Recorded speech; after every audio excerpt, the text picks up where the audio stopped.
Paraka the Goblin, and we are actually doing a solo episode of Your Turn this week. The other two got some more important things to do, some critical hunting, as it were. I believe Ghost also said he sprained his floaty bits, so I'm not entirely sure what that means, since I'm not entirely sure what can be sprained on something that's corporeal. But there we have it. So we're going to have a solo one with just your host right here, and we'll kind of get into it with Your Turn. This week, just about everyone's been talking about Zelda. Zelda everything. Zelda this, Zelda that, Zelda forever. And because of that, we have gamers and social media and everything responding in kind with Zelda this, Zelda that, Zelda everything, and Zelda forever. Since Tears of the Kingdom did release earlier this week, it has been just a dominating force in sales. From my understanding, we got basically locally, we had a bunch of probably about maybe a case of 20 games sold in like a local Walmart around this graveyard here, and it's all sold out. It was sold out by Sunday morning. It is insane how fast this game is actually selling out. I have called around to even make sure before I even started this, there is not a single person in a 5-mile radius as far as people who sell video games that have it. In fact, it's so sparse that there's some people reselling their copies for an additional like $25 to $30, which is ridiculous. It's a Zelda game, guys. Don't panic out there. It's gonna be around forever. You can still get the Breath of the Wild right now. So it's insane. It is crazy insane. And like going through these and going through the sales, it is hitting some milestones out there. I thought talking about Pokemon just breaking sales after sale after sale, and then the months before that talking about how Splatoon sold sale after sale after sale. It is milestone after milestone. Zelda's just laughing at that. Zelda is totally hold my beer level laughing at that. It has dominated in several European like city states and regions and stuff, to a point where there's nothing that can compete with it. Like, I'm not sure if it's going to compete with Pokemon in Japan, because Pokemon was huge in Japan and Zelda's not really that much, you know. I could see that kind of a struggle. I could see it meeting it and maybe surpassing it in lifetime sales possibility. Maybe if we split down the sales of Pokemon down the middle, but it's definitely going to crush Splatoon 3 there. It's going to crush just about any other milestone up there. A good example is France. Nintendo of France did a report and kind of told everyone that it has sold 500,000 copies of Tears of the Kingdom in its first week. That, my friends, is insane.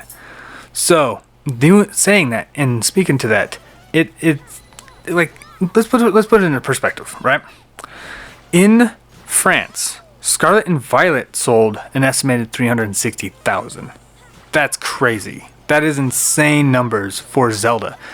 I think it's probably going to be the fastest selling Zelda game and Switch game in several of the European regions. It's going to be kind of crazy. And, you know, I'm not even like, I know Ghost is probably very excited about it. In fact, there's a probability that he used his sprained floaty bits as an excuse to go play it secretively, like so he can't get judged. He will. But yeah, it's just I don't even have it yet. I'm not too worried about it. It's gonna be over there on the shelf even if I did buy it. I have other important things. I'm still cranking away on Advance Wars. I'm about halfway through the first campaign. It plays just like the original. I am excited. It feels good. It feels nostalgic. You know, I'm enjoying myself right now. I have other games that I just picked up from a local game store of all the hard to find RPGs and adventure games and such. I got to crack into as well. I finally found the Trails to Azure and all that. I have a backlog. Let's just say that. I have a backlog to play. So I'm not too worried about the biggest swan song game out there for Nintendo and the Switch and stuff like that. It's going to be there. It's going to be there for a while. It's going to be chugged out for a while. But it just blows my mind that even with the $10 markup, people are craving this game to insane amounts. And I think some of the memes, it's very similar to how Animal Crossing kind of like took off. Some of the memes are hilarious with the whole torturing of the Koroks because they're stupid Breath of the Wild puzzles. And I agree with that. I would too would gonna just glue Koroks to a bunch of rockets and send them to space. That crap is hilarious to me. I was laughing my ass off on that. It was probably some of the funniest stuff I've seen in a long time. I might even hijack some of that for some Friday meme war nonsense. It was hilarious. But for the most part, outside that, I am lacking any real desire to get it yet. It's still out there. It'll probably lower in price eventually. I'm not too worried. Once it hits 60, I'll probably buy it. But yeah, it's crushing sales. And on top of crushing sales, though, it has also became the all-time highest scoring game on OpenCritic, which is, I think, is basically a amalgamation of all the top reviewers and journalists and all the other made-up nonsense and stuff. It is the number one. It is Nintendo squeaked that game in above Mario Odyssey and Breath of the Wild. That's the top two already, right there. And then it's also like crushing like Red Dead Redemption 2, which has been out for a while. We got Elden Ring that was beaten by it. Last of Us Remastered, which I have no idea why that's up there. That's made up. That tells you those reviews are paid for right there.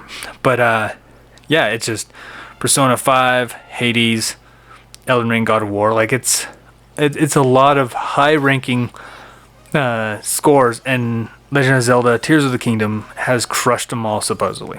Granted, again, I said supposedly because I still believe there's going to be people out there who will just review bomb their stuff like, oh my god, it has too much water, 8 out of 10. But I also believe that some of this is paid for. Let's be real. Like a lot of the major promotion stuff, Nintendo's not even. I don't even think Nintendo's innocent of this. It's just kind of encouraging people and all that. Even though we just talked about Kotaku last week, crying about getting blacklisted. Because imagine the timing of that being such a pain in the butt that Nintendo's like, no Tears of Kingdom for you, and now you have to pay an extra $10 for your brand new game. That shit is hilarious to me. I laughed so hard to that. So, but yeah, like it's been a crazy thing. Like there's people stealing like little standees from like retail stores and such like that as well. Like they are taking on like all these advertisement campaigns and stuff that like I'm seeing them all sold, like these little like window clings and stuff people are selling for like $25 and stuff. It is crazy out there, you know, and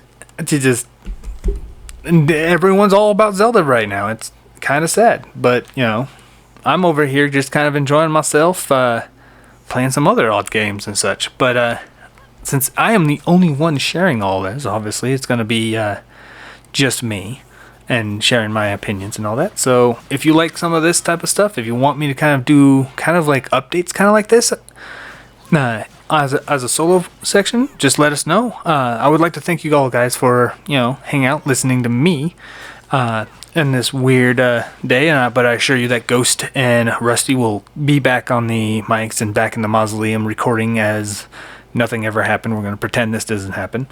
But I want to thank you all for listening in. I would like to thank you guys for always sticking around with our content. If you like it, feel free to like, subscribe, and share as always. And we will see you on the other side.